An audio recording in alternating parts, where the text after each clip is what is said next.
Hello, everybody. Today, for my very first podcast, I am going to be interviewing Dr. Pravir Malik. Dr. Pravir Malik is an author of the Cosmology of Light series, and he just came out with his 20th book. He is also the Forbes Technology Council leader for the Quantum Computing Group, and this is a group that he actually started for Forbes. So, Pravir, welcome and thank you for joining me today. Yeah, thank you, Chitvan. It's very nice to be on your very first podcast. Yeah. This is historic. This is epic. Awesome. So, Pravir, let's just get started from the beginning. What is light? Well, there's different ways to think about light or to envision light.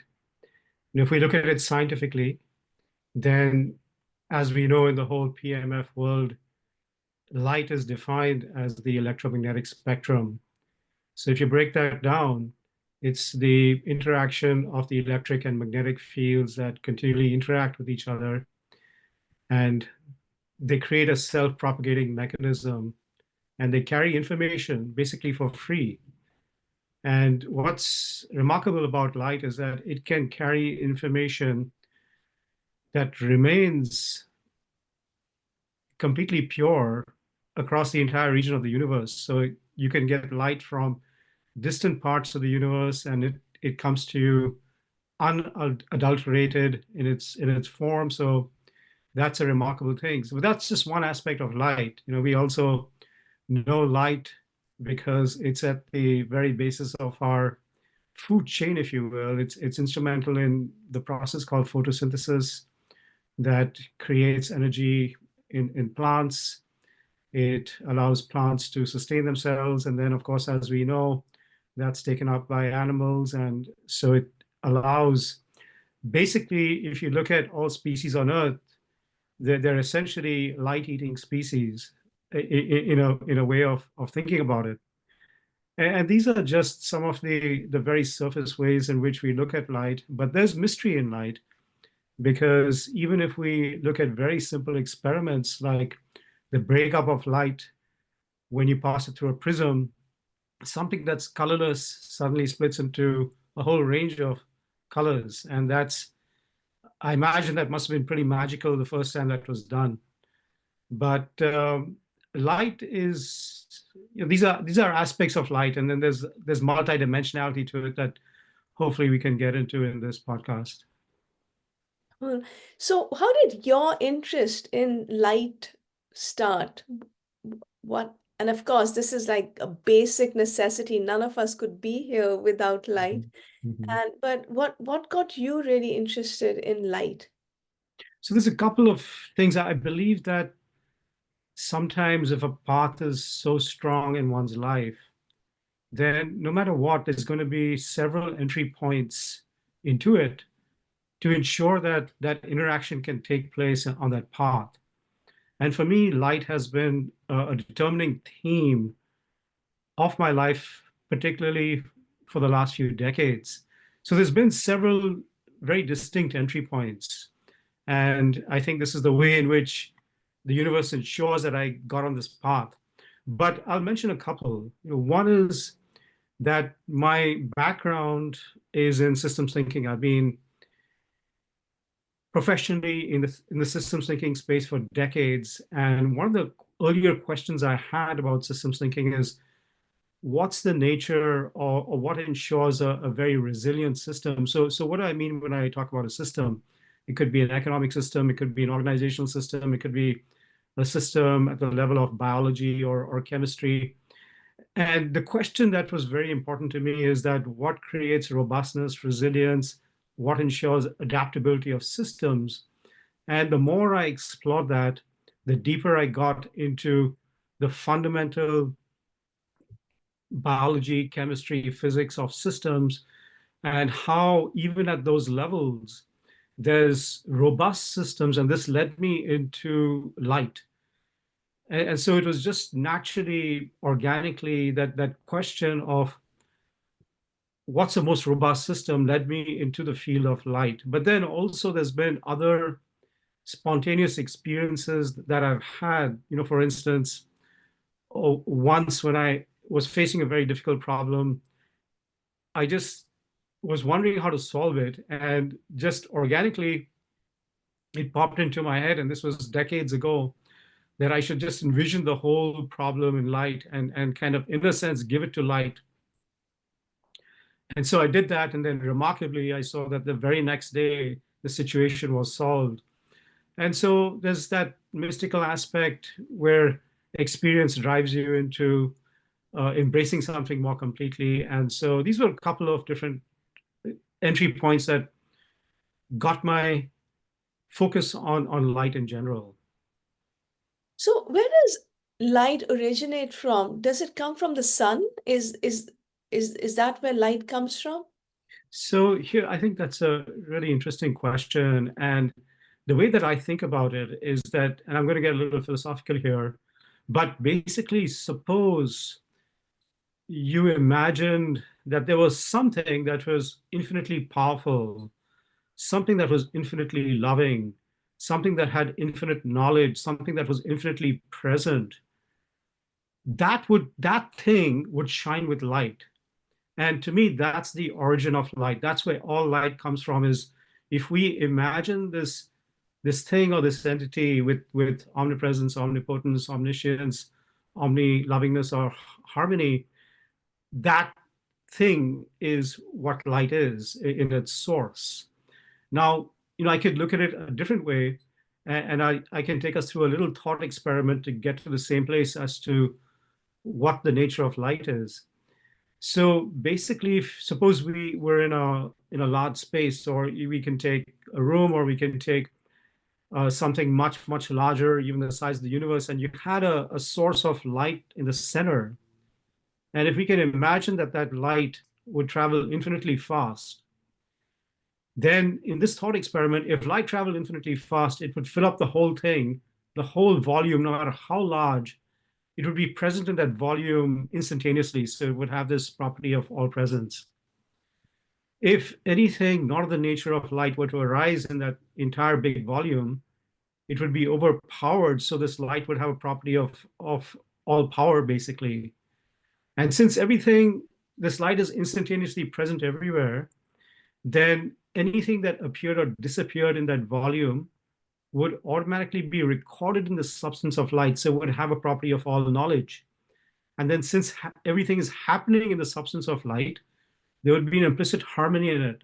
So basically, even in a thought experiment, what we're saying is that if we take a source of light that's infinitely fast, we're going to arrive at these things that we call all presence, all power, all knowledge, all harmony. And so we can see that from looking at it from two different ways, that's what light is.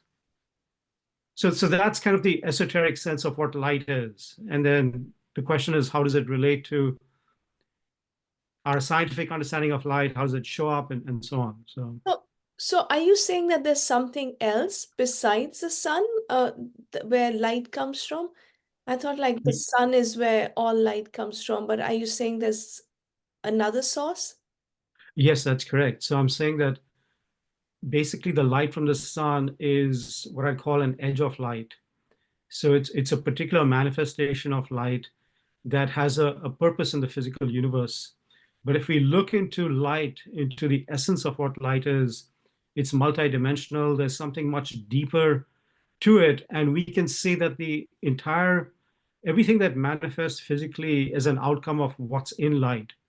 So if we think about light as having infinite information in it, then basically all that possibility that exists in this deep, deep, deep kind of light shows up physically and creates everything that is around us. And the sun or the stars are a particular kind of filter or a lens or a mirror or a doorway, if you will, by which some of that deeper mystery of light begins to manifest physically. So light to me is something, as I said, multidimensional. And the physical aspect, we become aware of it through these portals like stars and our sun, for instance. So interesting. So as you were sharing that, I was thinking about, how there are some people that just seem to glow and they have light. And or there are periods of time where some people look very dull and maybe they're going through various challenges. It could be physical, emotional, mental, on various crises, and they look very dull. And other times people tend to just glow and radiate light. And there's some people that can be so mesmerizing because of the light that shines from them. So that's something that I thought of while you were talking, because earlier I thought all light just comes from the sun, but I guess that we are all capable of being like the sun, right? And radiating Yes, light. yes. Yeah, exactly. So there's a deeper, I think the whole point is that light is, in a sense, I'm going to use the word ubiquitous. It's everywhere. So we become aware of it because there's a certain kind of portal through which it emanates like the sun. But equally to your point, it could emanate from people as well. There could be different sources of that light because we're all, in a sense, filters to the ubiquity of light, and there's the dimensionality to it. And if we do certain things as individuals, then we can open to those deeper sources, and light, in a sense, shines through that person as well. So that kind of makes sense. Wow, so interesting. And then to kind of continue, I can also think that there can be some, for instance, there's certain food that we eat that has more light, uh, or life force or energy or light, whatever. And then there's some foods that just seem dead or there's absence of light. Mhm. Perhaps, something that's processed that you're getting out of a bag versus a plant. So yeah, it's so interesting. So what what power does light have? Like what is possible? Well, there's a lot. So if we, I want to look at it in a few different ways. So one is, if I go back to that thought experiment that I had initially started with, basically what I was saying was that there's like some very deep properties in light. There's something that we can call like all presence, all power, all harmony, all knowledge. And I'll just call those simply presence, power, knowledge, harmony. There's four powers that are deeply embedded in light. Now, the interesting thing is that if you think about light, light which is moving infinitely fast, then all those properties are kind of unified together.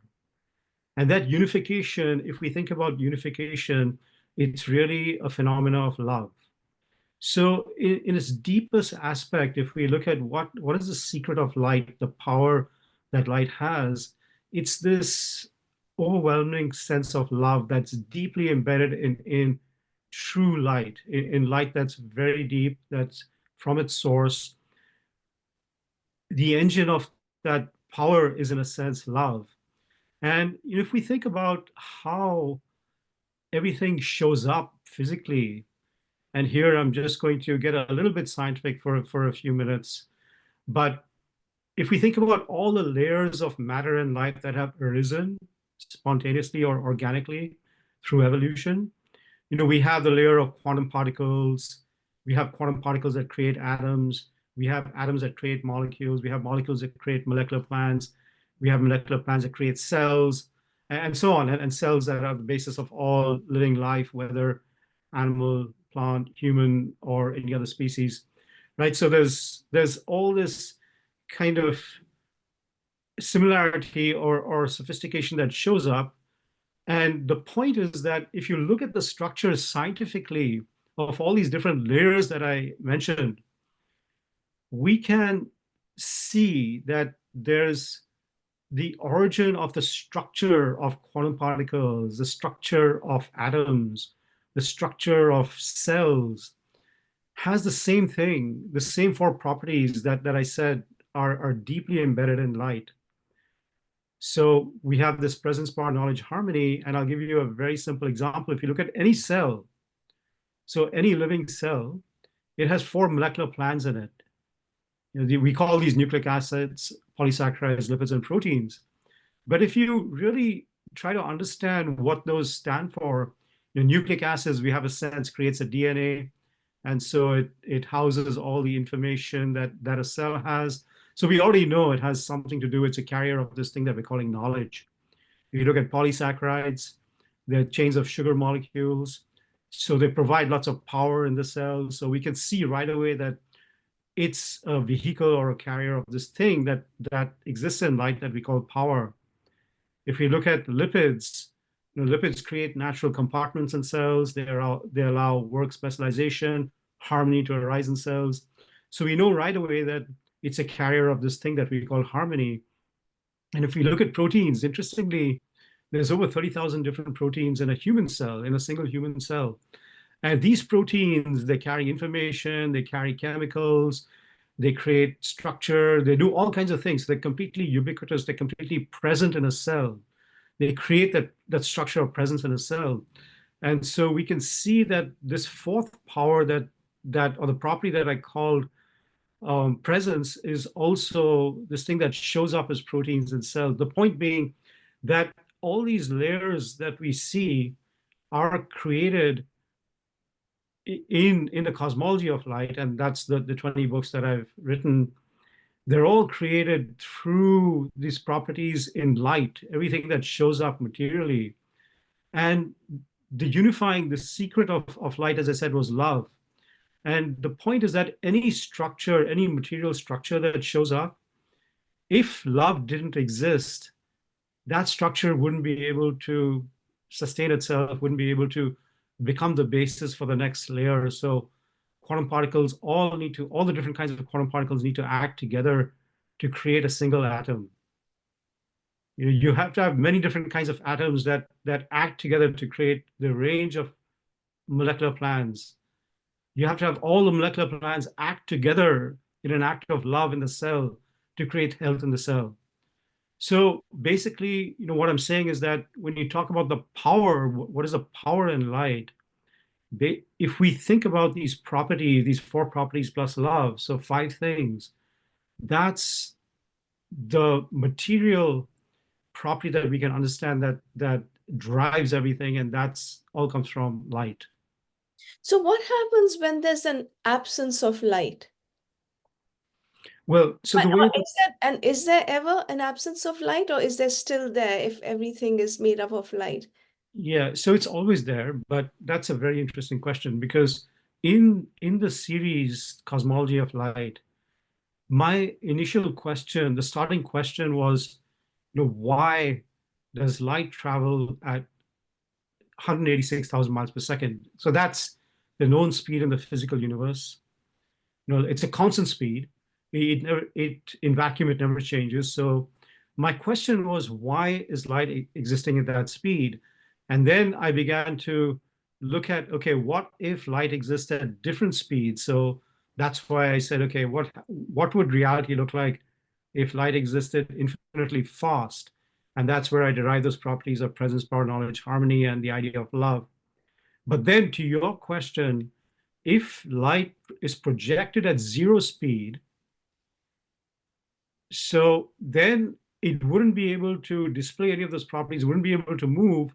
So it will have an absence of presence, an absence of power, an absence of knowledge, an absence of harmony, and there would be no love because nothing could really be united. And so even in complete darkness, which is where light can't move, still light is there, except it's completely hidden because it can't project itself at all. Wow, Right? So, that's so interesting. That's so deep that it's still there, even in complete darkness, yeah. that it's still there, though one may not be able to access it. So perhaps one might need to, if one is in that state, one needs to kind of hold on to a glimmer or visualize it, even if it's not there. Uh, Yeah. then one could do that. So um, how can we use light? How can we uh, increase our own capacity to absorb light, to radiate light, to make a difference in the world? how can we do that?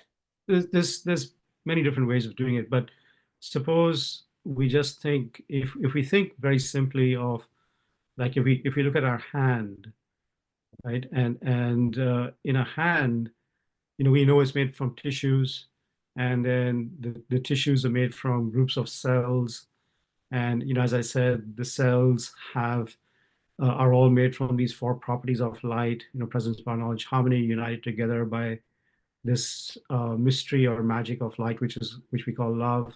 And if we go deeper into the molecules, then similarly, atoms are made in the same way, quantum particles. The point being is that we have everything that we are is made up completely of light. And so even if we focus on our hand, and if we just use our mind to go deeper and deeper into the substance of our hand, then we'll emerge into light.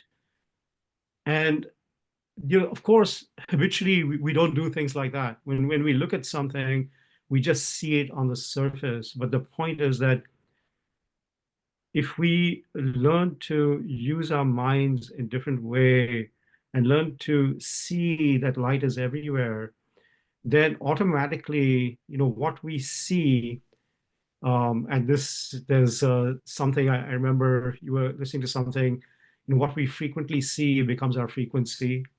And so if we frequently see light, if we begin to see that light is in everything, whether it's an animate object or an inanimate object, our frequency begins to resonate with that reality of light.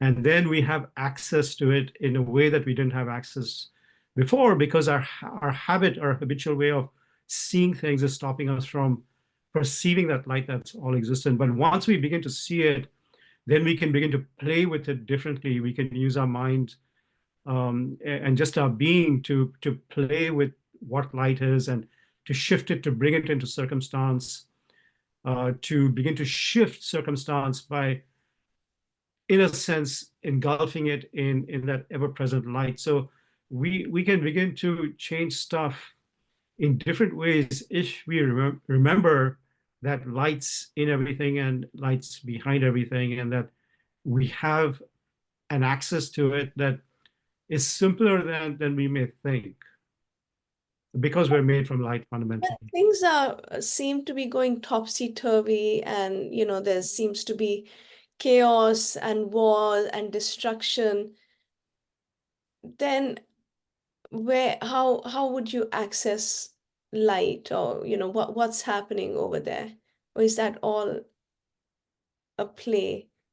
Well, yes, it's always a play, because and it's a very real play. It's a material play, and it's in a sense because we've lost touch, or we don't necessarily see the connection that exists, the deep connection with this thing that's light. And if we don't, then we begin to play on the surface, and in the surface there's different dynamics in the absence of that deep connection with the source, that would have their own, in a sense, karma. So they would create their own reality, their own cause and effect chains. And the only way to break through it is to begin to go much, much deeper, to see that everything is a play of it. But that's easier said than done, as we know, just even in one's own life. Whatever shows up is, again, a chain that in a sense we're allowing, that we're giving permission to, but it can also be disrupted if we sincerely got, or began to see very deeply the reality of light from which everything comes up. So practically, could you give us you keep mentioning this thought experiment. So could we do Mhm. something right now, or practically, how can we access the power of light if we were to So do a little exercise right now? yeah, so typically, what I've done is, especially during COVID, I ended up doing like 3 or 4 workshops a week for at least a year and a half or so. And in that, I had the formula for kind of getting to that space where you can access light, was to one, go through a kind of um, exercise where your mind can admit that light's in everything, and that's the kind of the theoretical basis for it.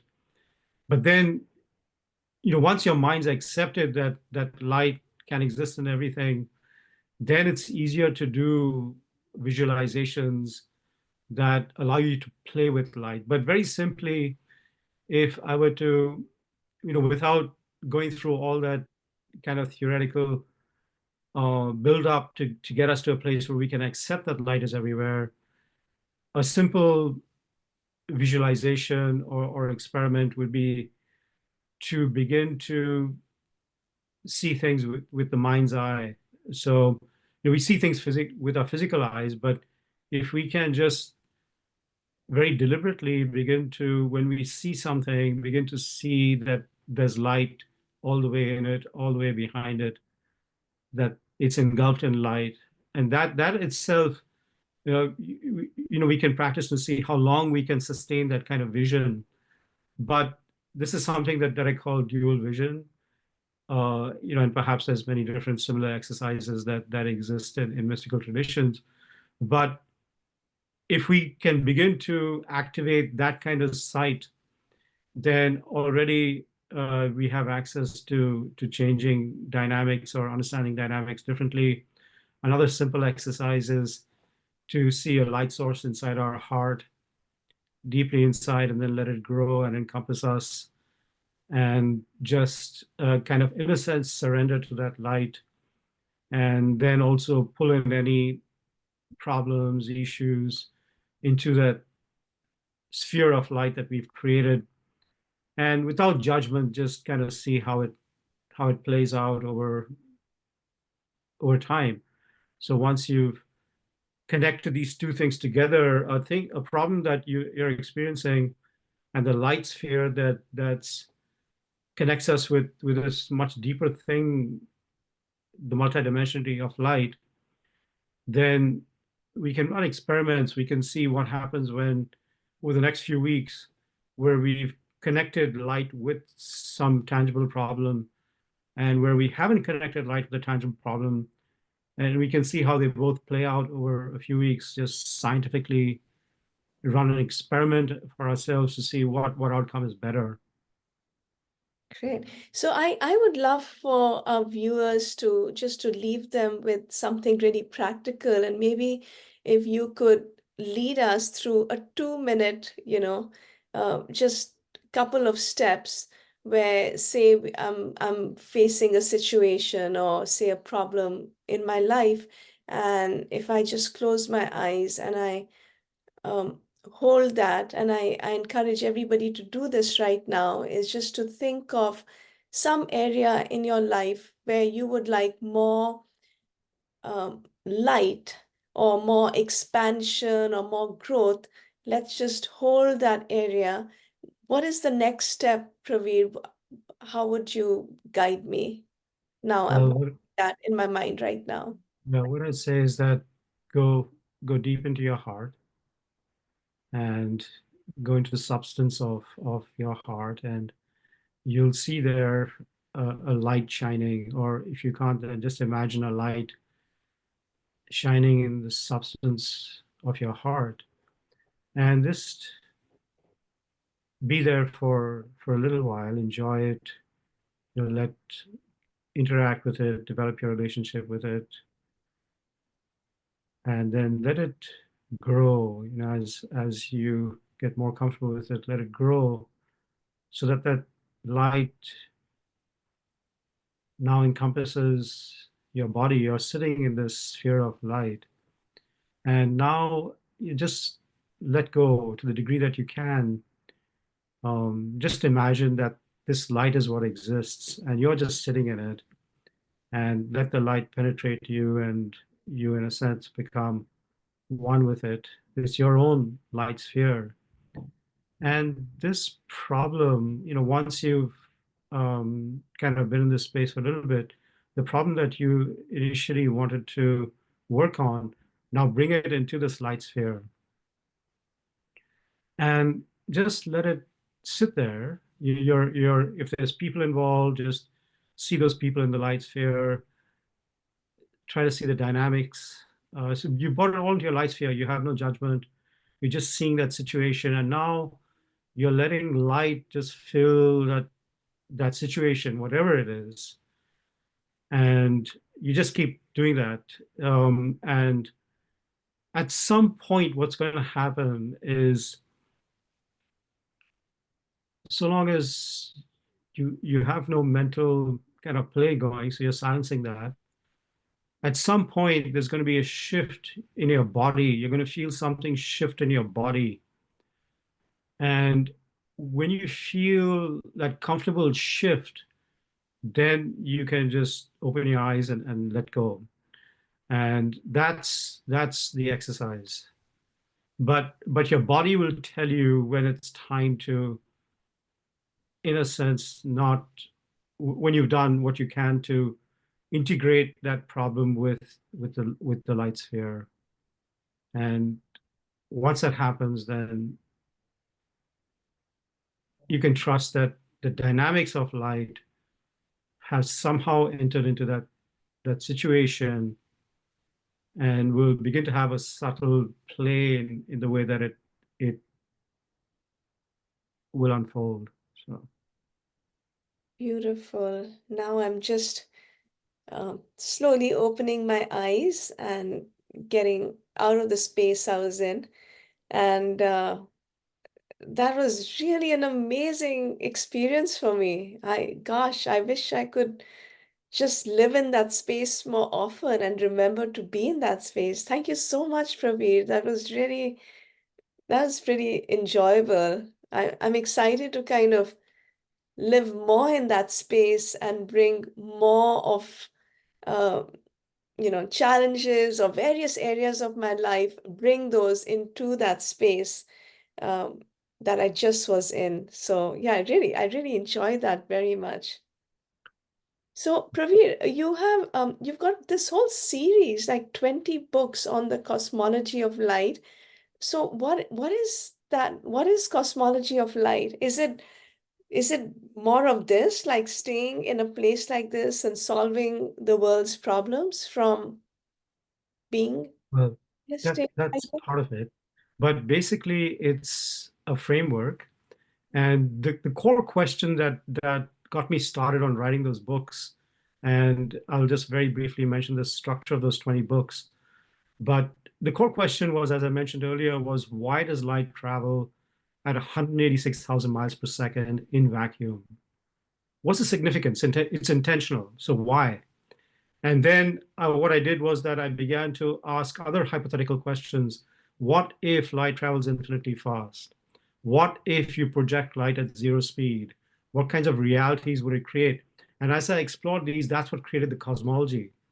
It was basically interpreting or reinterpreting any kind of space or situation from the point of view of seeing the dynamics of light in that situation. And so I wrote 10 books that went through the theory of this cosmology of light. So to break that down, the first 6 books was the theory of why or how light is in everything and everything arises from light. The next 4 books were because at the time I wrote those 4 books, what was very prevalent in the world were questions like quantum computing, genetics, artificial intelligence, even transhumanism. So I wrote 4 books on the application of the theory that I applied to quantum computing, genetics, artificial intelligence, and this question of transhumanism. And then after that, um, the next 10 books all are an artistic interpretation of the cosmology of light. Because the framework that I created was mathematical. What I try to do is understand the cosmology from a mathematical perspective, and so it's kind of esoteric and it's not accessible for many people. And then what I was hoping with the next 10 books was to make it more accessible by integrating artist perspectives. And so there's, for example, the most recent book, which has been put to art The Origins and Possibilities of Genetics, has over 150 illustrations in it. And so the hope is that people can connect with the art to begin to understand the concept that is driving that part of the cosmology of light. And so that's the 20 books. Yeah, that's amazing. So uh, are there some practical ways if one wanted to learn more about light? Do you offer any online workshops? I know you used to do these during COVID, but are there online workshops or any practical ways for people who don't want to dive in to the books, but just want to Yeah. get going right away? How can one learn more and learn to live more in the space of light?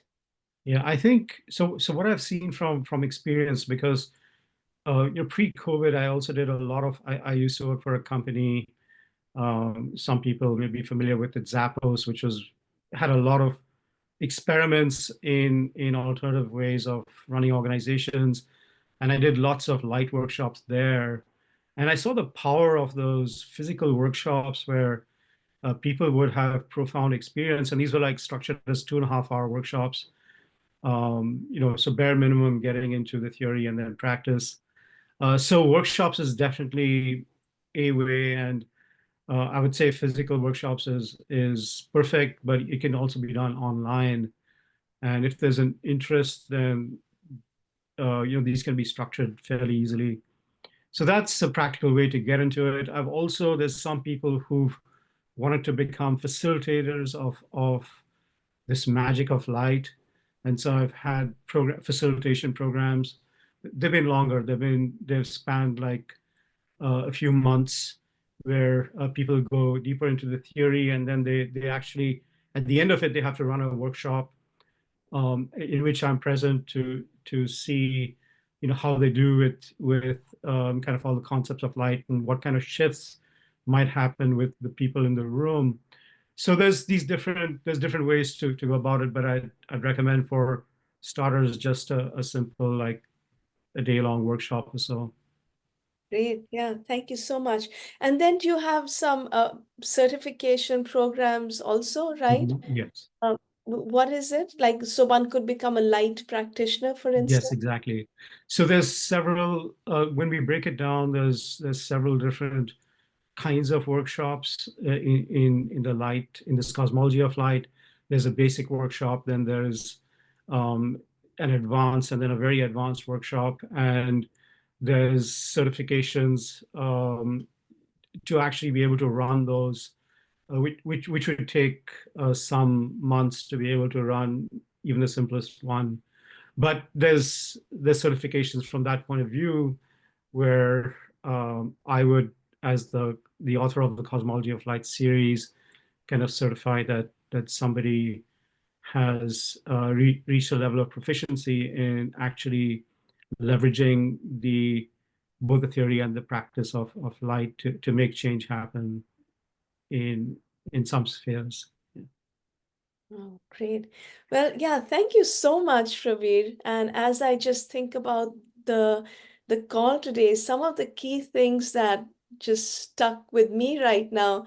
One was like, or I should say some of the ahas. One was the aha that, it's not just the sun that is source of all light, that literally each one of us can be like the sun. I remember reading, I think it's from the Vedas or some of the texts I'd once read, and there was a sentence that I'd read there. It said, "Be the light of 10,000 suns."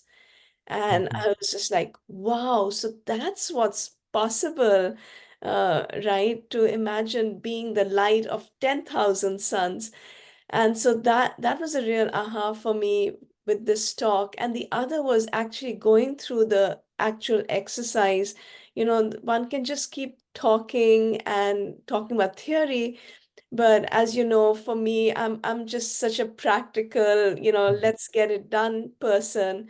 And so doing that practical exercise, it literally, I can still feel the shift in my, I can really say I can still feel the shift in my body, in my atoms and molecules.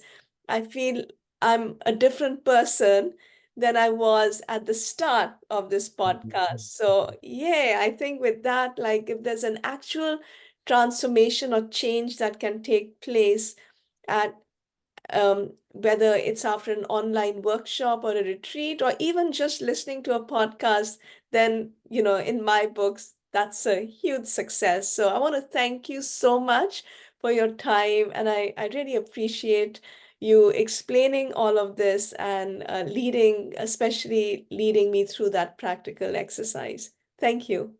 Thank you, Chitwan.